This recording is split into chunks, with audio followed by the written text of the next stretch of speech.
ನಂತರ ಮತ್ತೆ ಸ್ವಾಗತ. ಇದೀಗ ನಮ್ಮ ಜೊತೆಗೆ ಪ್ರಣವ್ ಶರ್ಮಾ ಗುರುಜಿ ಜಾಯ್ನ್ ಆಗಿದ್ದಾರೆ. ಗುರುಜಿ ನಮಸ್ತೆ, ಕಾರ್ಯಕ್ರಮಕ್ಕೆ ಸ್ವಾಗತ. ನಮಸ್ಕಾರ ಗುರುಜಿ. ವಿಶೇಷ ಕಾರ್ಯಕ್ರಮದ ಬಗ್ಗೆ ನಾವು ಮಾತಾಡ್ತಾ ಇದ್ವಿ. ಸೊ ಈ ಥರದ್ದೆಲ್ಲ ನೋಡಿದಾಗ ನಮ್ಗೆ ಆಶ್ಚರ್ಯ ಅಂತ ಅನಿಸುತ್ತೆ. ಪ್ರಕೃತಿ ಹೇಗೆಲ್ಲ ನಮಗೆ ಸಪೋರ್ಟ್ ಮಾಡುತ್ತೆ ಅಂತ ಅನಿಸುತ್ತೆ. ಇನ್ನೊಂದು ಕಡೆಯಲ್ಲಿ ಇದೆಲ್ಲ ದೇವರ ಸೃಷ್ಟಿ ಅನ್ನೋದು ಕೂಡ. ಸೊ ವಾಸ್ತುಶಿಲ್ಪ ಏನೇ ಇದ್ರೂ ಹೌದು, ನಾವು ಒಂದು ಸಮಯದಲ್ಲಿ ಅದನ್ನು ಒಪ್ಕೋಬೇಕಾಗತ್ತೆ. ನಮ್ಮ ಹಿರಿಯರು ಎಲ್ಲ ಯೋಚನೆ ಮಾಡಿ ಇದೇ ರೀತಿಯಾಗಿರಬೇಕು ಅಂತ ದೇವಾಲಯದ ವಾಸ್ತುಶಿಲ್ಪ ಇದೆ ಅಂತ.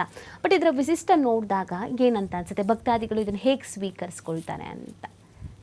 ಯಾವ ರೀತಿ ವಾಸ್ತುವನ್ನು ಕಟ್ಟಿದ್ರೆ, ಯಾವ ರೀತಿ ಕಣ್ಣು ಎಲ್ಲಿರಬೇಕು, ದೇಹದ ಯಾವ ಭಾಗದಲ್ಲಿ ಕಣ್ಣಿರಬೇಕು, ಯಾವ ಭಾಗದಲ್ಲಿ ಮೂಗಿರಬೇಕು, ಯಾವ ಭಾಗದಲ್ಲಿ ತಲೆ ಇರಬೇಕು, ಕೈ ಬೆರಳುಗಳಲ್ಲಿ ಯಾವ ಹೆಬ್ಬೆರಳು ಪಕ್ಕಕ್ಕೆ ಇರಬೇಕು ಆದರೆ ಬಲಿಷ್ಠವಾಗಿರಬೇಕು, ಕಿರುಬೆರಳು ಕಡೆಯದಾಗಿರಬೇಕು, ಸಣ್ಣಗಿರಬೇಕು.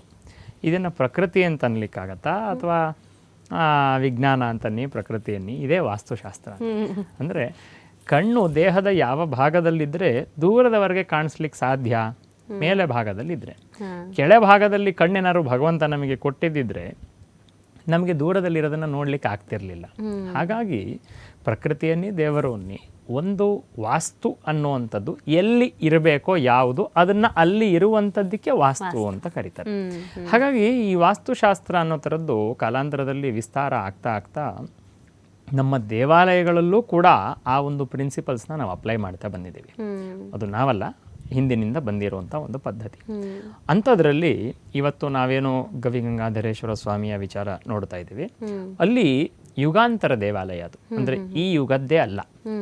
ಮತ್ತೆ ಆ ದೇವಾಲಯದ ಇನ್ನೊಂದು ವಿಶೇಷವಾಗಿರುವಂಥ ಅಂಶ ಏನು ಅಂತಂದರೆ, ನಾವು ನಮ್ಮ ದೇಶದಲ್ಲೆಲ್ಲ ತುಂಬ ವಿಶಿಷ್ಟವಾಗಿರುವಂತಹ ಆಲಯ ಯಾವುದಾದ್ರು ಇದೆ ಅಂತಂದರೆ ಅದು ಎಲ್ಲೋರ ಕೇವ್ಸ್ ಅಂತ ಕೇಳಿದಿರಲ್ಲ.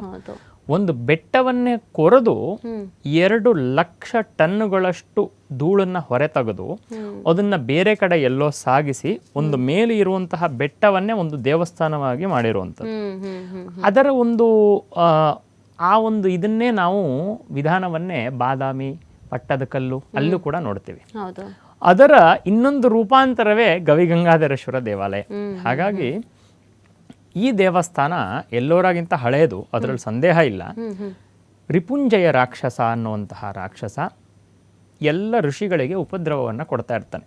ಈಶ್ವರನನ್ನು ಪೂಜೆ ಮಾಡಬಾರ್ದು, ನನ್ನನ್ನೇ ಪೂಜೆ ಮಾಡಬೇಕು ಅನ್ನುವಂತಹ ಒಂದು ಪದ್ಧತಿ. ಹಾಗೆ ಮಾಡಿದಾಗ ಗೌತಮ ಋಷಿಗಳು ಬಂದು ಕೆಲವೊಂದು ಗುಹೆಗಳಲ್ಲಿ ಹೋಗಿ ಈಶ್ವರನನ್ನು ಕದ್ದು ಮುಚ್ಚಿ ಪೂಜೆಯನ್ನು ಮಾಡ್ತಿದ್ರು ಅಂತ. ಅಲ್ಲಿಂದ ಈ ಗವಿಗಂಗಾಧರೇಶ್ವರ ದೇವಸ್ಥಾನ ಪೂಜೆ ಮಾಡಿರುವಂಥದ್ದು ನಮಗೆ ಗೊತ್ತಾಗತ್ತೆ. ಮತ್ತು ಆ ಗವಿಗಂಗಾಧರೇಶ್ವರ ದೇವಸ್ಥಾನದಲ್ಲಿ ಇರುವಂತಹ ಈಶ್ವರ ಲಿಂಗ ಏನಿದೆಯಲ್ಲ, ಅದು ನಾವು ಸಾಧಾರಣ ಬೇರೆ ಕಡೆ ಎಲ್ಲಿ ನೋಡಿದ್ರು ಕೂಡ ಒಂದು ಕಡೆ ಲಿಂಗವನ್ನು ಮಾಡಿ ತಂದು ಪ್ರತಿಷ್ಠೆ ಮಾಡಿರೋದನ್ನು ನೋಡ್ತೀವಿ. ನೀವು ಗವಿಗಂಗಾಧರೇಶ್ವರ ದೇವಸ್ಥಾನ ಕೆಳಗಡೆ ಯಾವ ಶಿಲೆ ಮೇಲೆ ನಾವು ನಿಂತ್ಕೋತೀವಿ ಆ ಶಿಲೆಯಲ್ಲೇ ಕೆತ್ತಿರೋ ಥರದ್ದು. ಅಂದರೆ ಗರ್ಭಗುಡಿ ಅನ್ನೋ ಥರದ್ದು ಏನಿದೆಯಲ್ಲ, ಆ ಗರ್ಭಗುಡಿಯಲ್ಲಿ ಖಾಲಿ ಭಾಗ ಇವತ್ತು ನಾವು ಏನು ನೋಡ್ತೀವಿ, ಆ ಖಾಲಿ ಭಾಗವನ್ನು ಕೆತ್ತು ತೆಗೆದು ಉಳಿದ ಭಾಗವನ್ನು ಲಿಂಗವಾಗಿ ಹಾಗೆ ಮಾಡಿರೋದು. ಹಾಗಾಗಿ ಇದು ನಮ್ಮ ಜನಗಳು ಒಂದು ರೀತಿ ಅಂದರೆ ಅವರಿಗೆ ದೇವರು ಪೂಜೆ ಪುನಸ್ಕಾರ ಅಂದರೆ ಎಷ್ಟು ಹುಚ್ಚಿತ್ತು ಅಂತ ಹೇಳಲಿಕ್ಕೆ ಸಾಧ್ಯ ಇಲ್ಲ. ಇವತ್ತು ಯಾರು ಕೂಡ ಈ ಥರದ್ದು ಮಾಡಲಿಕ್ಕಾಗಲ್ಲ. ಇವತ್ತು ನಾವು ಅಯೋಧ್ಯೆ ರಾಮಚಂದ್ರ ಪ್ರತಿಷ್ಠೆ ಎಲ್ಲೋ ಒಂದು ಕಡೆ ಕೆತ್ತಿದ್ವಿ, ಪ್ರತಿಷ್ಠೆ ಮಾಡಿದ್ವಿ, ತಗೊಂಡೋಗಿ ಅಲ್ಲಿಟ್ಟು ಪ್ರತಿಷ್ಠೆ ಮಾಡಿದ್ದು. ಇದು ಆ ಥರ ಅಲ್ಲ. ಆ ಬಂಡೆಯನ್ನೇ ಗರ್ಭಗೃಹವಾಗಿ ಆ ಬಂಡೆಯಲ್ಲೇ ಒಂದು ಲಿಂಗವಾಗಿ ಮಾಡಿರುವಂತಹ ವಿಶೇಷ ದೇವಸ್ಥಾನ. ಹಾಗಾಗಿ ಆ ಲಿಂಗ, ಅಲ್ಲಿರುವಂತಹ ಪಾಣಿಪೀಠ, ಆ ಲಿಂಗ ಎಲ್ಲವೂ ಅದೇ ಶಿಲೆಯಲ್ಲೇ ಇರುವಂಥದ್ದು, ಒಂದೇ ಶಿಲೆಯಲ್ಲೇ ಆಗಿರುವಂಥದ್ದು. ಅದು ತುಂಬ ವಿಶೇಷ ದೇವಸ್ಥಾನದ್ದು.